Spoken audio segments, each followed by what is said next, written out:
About 2 weeks ago on my Instagram stories, I did a little Q&A where I was asking people if you could change anything in the real estate market in Ireland so it could maybe benefit people in our position a little bit more. People who don't have massive budgets, people who are trying to buy derelict houses, things like that. What could estate agents do to maybe help us a little bit more and in turn get themselves more sales and stuff like that? So that was the general gist of it. I put it out there, I got loads of suggestions back, and I said I was going to make a video to go through them. The point of this video is not to roast estate agents, okay? I dealt with a lot of estate agents over the course of making the show, and even with my feed I deal with them a lot. They're good people, they're trying to do their jobs, and everyone wants industries to move forward. So look, if we can give them a couple of tips, a couple of pointers that maybe help them shift more houses, help us get into more houses, then it's a win-win. So let's start with the first thing.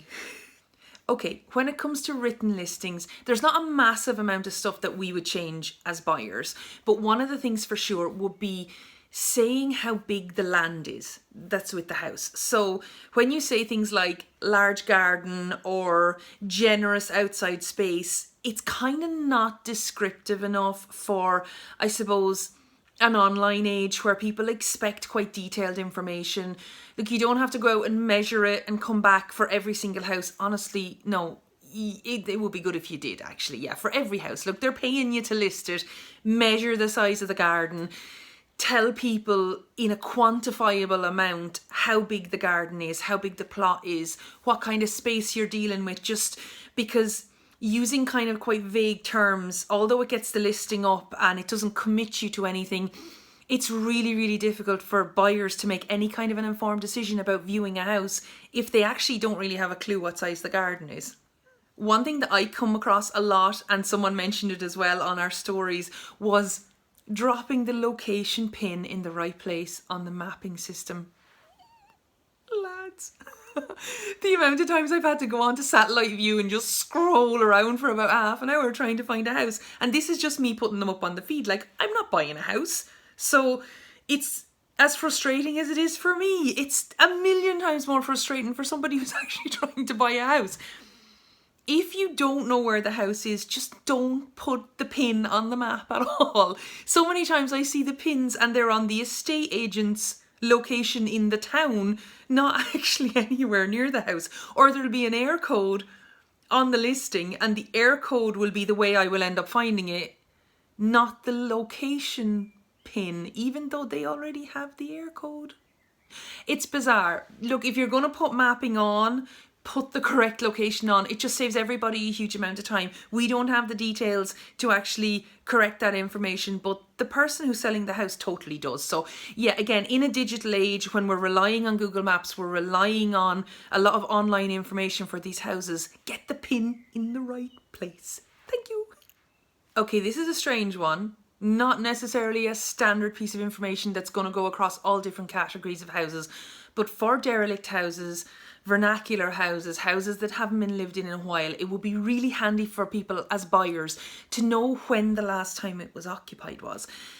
Look, an estate agent isn't necessarily going to know that information. They're going to have to ask, but when it comes to this genre of houses, it would be such a great piece of information for a buyer to have, because a house that's been unoccupied for maybe 5 or 6 years where someone's passed away or something, and a house that's been unoccupied for 60 or 70 years, they're very, very different things.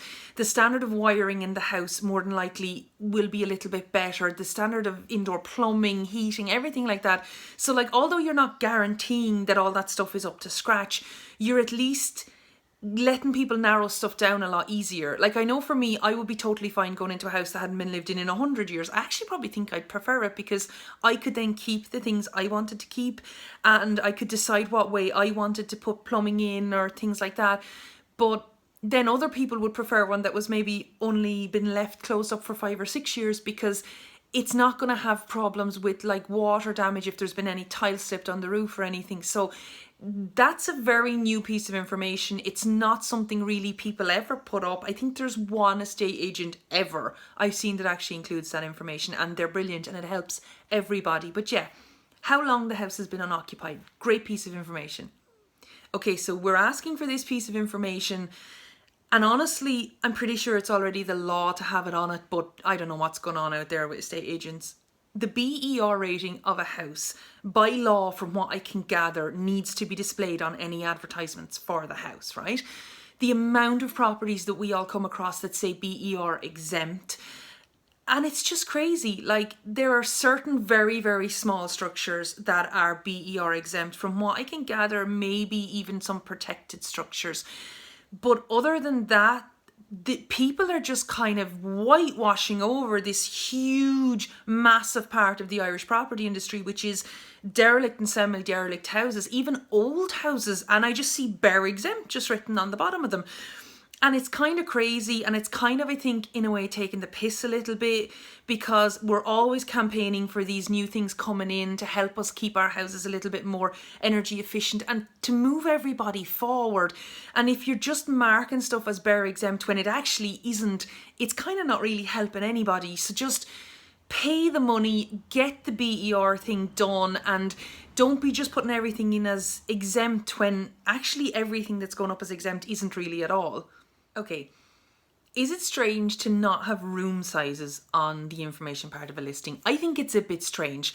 Look, I'm not really kind of asking for massive three-dimensional plans of the houses, but if you even at least knew the measurements of the rooms, I think it would be a really, really handy thing.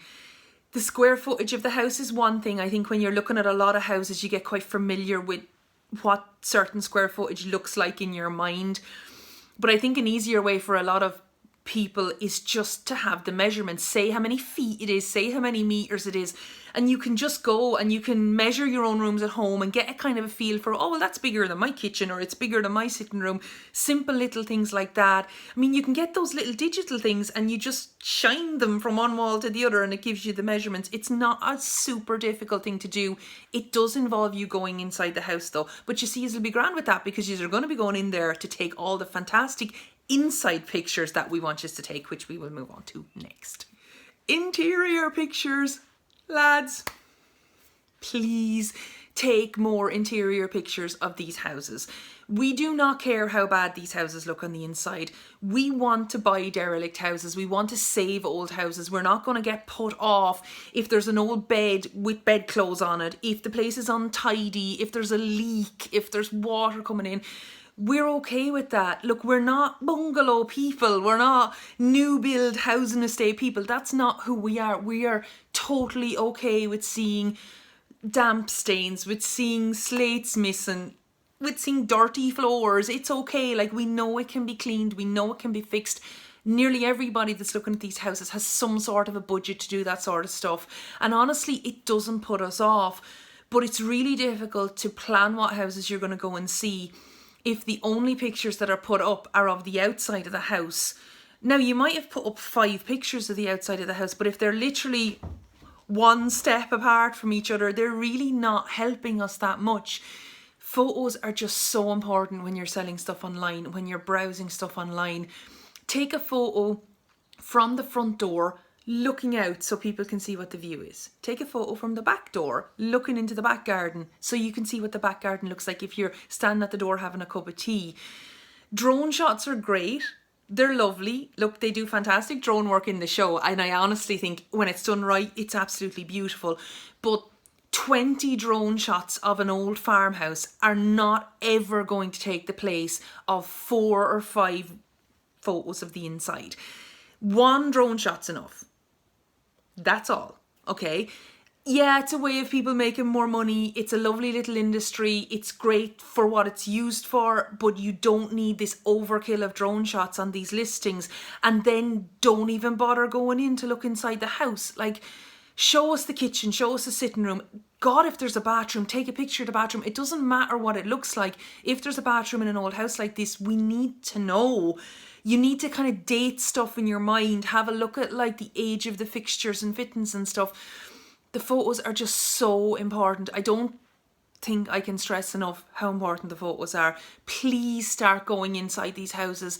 Take the pictures and just put them up there so that we can at least know what we're going to drive 100 miles to see at the weekend. While we're talking about pictures, let's be really, really clear about something, right? Having photos of a house that were taken 10 years ago is not okay. And I see this a lot. I really, really do. Like, I'll put up pictures on Instagram that I will share from other listings, and people will get in touch with me and go, I went to see that house and that house looks nothing like it looks like in the pictures.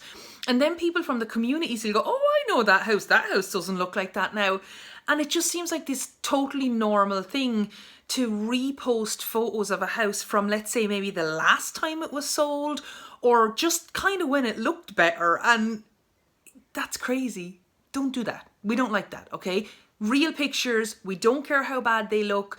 We are buying these houses. We're going to see what they look like when we get there. And to be honest, it's just wasting our time. One last thing in the photo section for me would definitely be a little site map. If you have a site map in the files from when you're like, whatever you guys do when you arrange to sell a house, I'm assuming it's like, oh, look, this is where it is. And it's always highlighted in this little green marker, and you can go, oh yeah, that's the house. That's really handy. Just snap a quick picture of it, throw it up.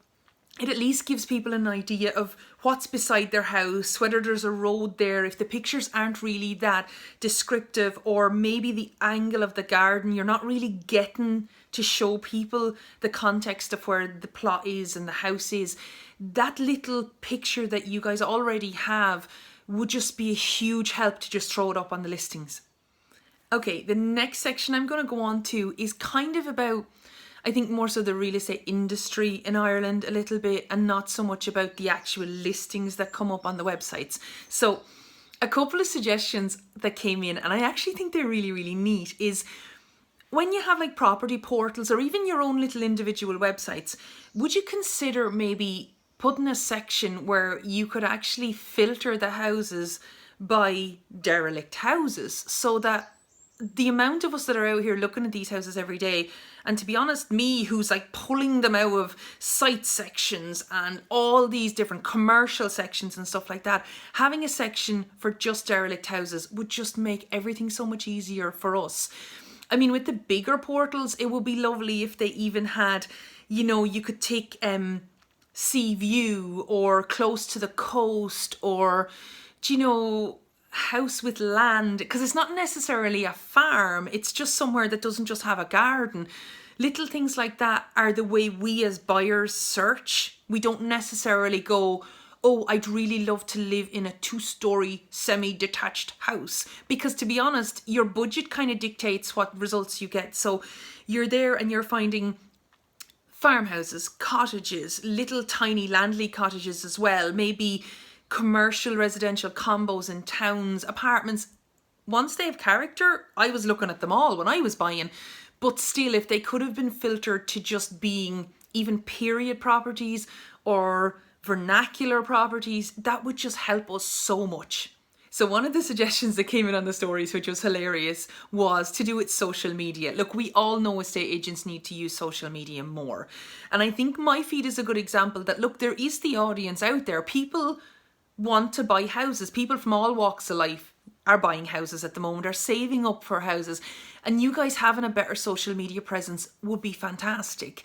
People had suggested on the stories, like maybe if agents could tag themselves in our posts. Like, I love to tag agents in the posts when I put them up. I think probably successfully. I've only done it about 4 times because I just haven't been able to find any agents that have Instagram feeds. So get a social media presence. All you have to do is just put up your properties on it. It's not a massively complicated thing.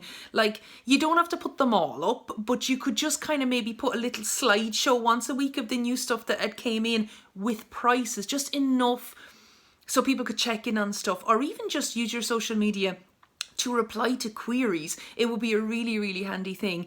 If you could do that, get on top of the social media thing a little bit. You don't have to be the next influencer in Ireland when it comes to any kind of real estate stuff or anything, but just get on Instagram, get on Facebook, you know, reply to messages. And on that note, lads, reply to emails, please. The amount of people that I get in touch with me saying, I inquired about that house and no one ever got back to me.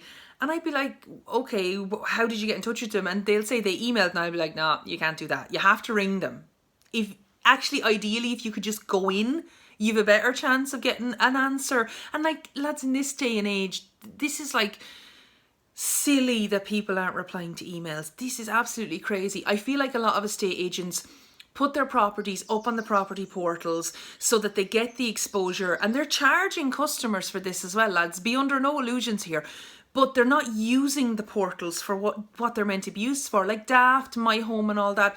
They're great facilities there for having messages go back and forth between agents and buyers. And if the only thing you're using it for is just to push the property out there and not actually interact with the people who are getting in touch with you, then you're kind of not really seeing the benefit of it at all. I mean, we all assume as buyers that yous want to sell these houses, but like, there's times honestly where I feel like the minimum amount of effort is being made, especially on the digital side of things. Like at the moment, email is not just this kind of frippery, like it's a functional way of communicating. People do it all the time. It's not so much you're like, oh, they emailed millennials, you know, it's like everybody emails, answer your emails. Okay, so when it comes to maintaining listings on the portals, because we were talking about them a second ago, another thing that's really, really irritating and could be done a little bit better with not a massive amount of work is taking down the properties that have sold. I went through so many properties when I was researching stuff for the show, like on a whole different level to what I do for my Instagram feed. And the amount of people we rang about derelict houses that just said, oh, that's sold. No, that's not available anymore. Now, a sale agreed, I understand, because a property can be sale agreed for a couple of months and the sale can fall through. And I understand that like, you're not necessarily going to want to take it down and put it back up again, because that's way too much work. But could you just take down the ones that have actually sold? You know, like I've put up posts on the feed before. I remember one time a couple of months ago, put it up on the feed, and this guy gets in touch with me and goes, could you take that down by any chance, because that's my house and I only bought that a couple of weeks ago, and now I have people coming into my garden every day trying to take pictures and trying to look in through my windows. And I was like, oh, I'm so sorry, but I didn't know, and nobody knows. So like, you're travelling out to Roscommon and you're getting into a garden and peeping in through people's windows, and the house is already sold, and it's scandalous, lads, absolutely scandalous. So please take the listings down that are sold. I know it looks like you have loads of listings when you have them all up there, but they're not for sale anymore, and it's just really, really irritating when you go and travel to see a house and mortify somebody in their garden. Okay? Okay, 2 more things when you're listing stuff on portals, okay? No POAs, right? Price on application might make you sound really mysterious and cool in the estate agent world, but it's just really, really inconvenient when you're buying. Like, I've spoken to estate agents about this before, and some of them have genuinely said that, you know, the seller didn't want to put the price out, which I understand. That probably more than likely is the case. But it's just weird, and it's kind of goes against the vein of trying to sell a house. I don't know, I just find it bizarre. And if there was a way, even moving forward, if it is the sellers that are actually not really wanting to put the prices up and wanting people to guess how much they can offer for it, then just maybe start encouraging them, kind of nudging them a little bit in the direction of putting the prices up. I think, you know, in a time where people are looking at houses online a lot more, you're not necessarily going into an estate agent's. We need to move with the times, and having even a kind of a ballpark figure, like maybe less than 100k, less than 500k, people don't have a clue. Like, you genuinely don't know when you look at a derelict house online what potential it has, especially with no inside pictures. So you just don't know. I mean, this house could be like a house Leonardo da Vinci came to for his holidays years ago, and you just don't know. You don't know why it would be of value. You don't know if it's totally out of your price point. You just haven't got a clue, you know?